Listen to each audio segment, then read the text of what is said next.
Pour ce dernier défi de construction, le but est de tracer la bisectrice de l'angle O. Alors la bisectrice de l'angle O, c'est une demi-droite dont le sommet est le sommet de l'angle et qui partage cet angle en deux angles de même amplitude. Pour ce faire, toujours les mêmes outils, parallélogramme articulé, losange articulé et rectangle dont les côtés sont coulissants. Essayons tout d'abord avec notre parallélogramme articulé. Alors, plaçons notre parallélogramme afin que l'un des côtés soit porté par un côté de l'angle.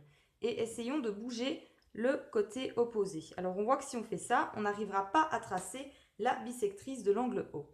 Donc, ce que l'on peut faire, c'est placer notre parallélogramme tel que deux côtés adjacents du parallélogramme soient portés par les deux côtés de l'angle, c'est-à-dire comme ceci. Et on a cet angle-ci qui est l'angle O. Alors, si on essaye maintenant de tracer la diagonale du parallélogramme, on peut observer que l'on obtient deux petits angles, mais on ne sait pas s'ils ont la même amplitude. Donc on ne sait pas si notre diagonale rouge est bisectrice de l'angle O. Pour vérifier cela, construisons notre diagonale rouge. Donc avec le plus de précision possible, comme ceci. Et maintenant, vérifions. Donc l'amplitude de notre angle O est de 54 degrés. On devrait donc avoir une amplitude d'angle ici de 27 degrés. Or ici, l'amplitude de notre angle, elle est de 19 degrés.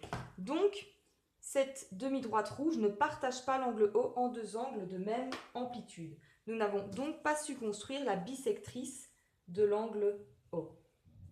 Essayons maintenant avec un autre outil, notre losange articulé.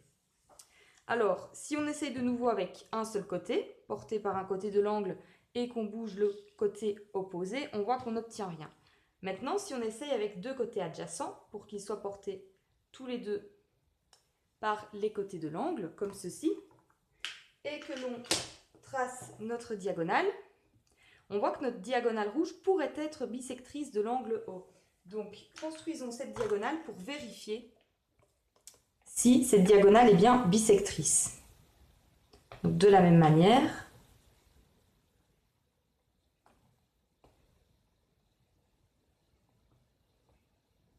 voilà, comme ceci.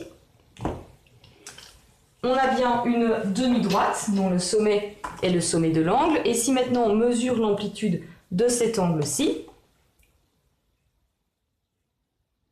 voilà, on a bien une amplitude de 27 degrés. Donc, la demi-droite rouge est bien bisectrice de l'angle O, vu qu'elle partage cet angle O en deux angles de même amplitude. Alors, savons-nous faire cette même construction avec le rectangle coulissant? Essayons de suite. Donc, avec le rectangle coulissant, on peut essayer directement de placer un sommet pour qu'il soit porté par un côté pour qu'il soit porté par un côté de l'angle, et avec l'autre côté on voit qu'on ne saura pas le mettre comme ceci pour qu'il soit porté par l'autre côté de l'angle. Alors si on construit la diagonale, on voit bien que cette diagonale rouge n'est pas bisectrice de l'angle O.